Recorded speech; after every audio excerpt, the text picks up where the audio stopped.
Happy birthday, Han. I love you so much. Dinala ko yung panganay kong anak.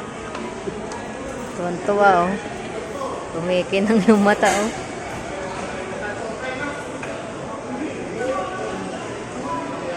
Oo, hindi matanggal ang ngiti, oh. Jollibee mo. Paborito mo yung Jollibee. Di mawala ang ngiti, ah. Nakapag yung kamay ko.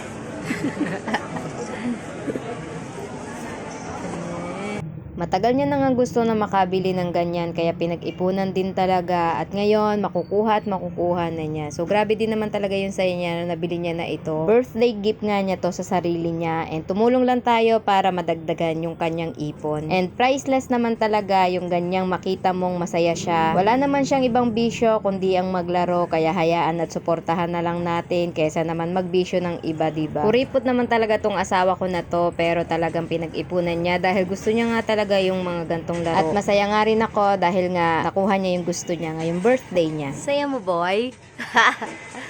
Saya mo, boy? Dumayo pa nga kami sa Green Hills para mabili to, and first time namin makapunta dun dahil lang sa kanyang laruan na ito. So ayun lang, happy birthday, Han. Alam ko masayang masaya ka, and enjoy ka lang dyan. Mahal na mahal kita. I love you. Happy birthday.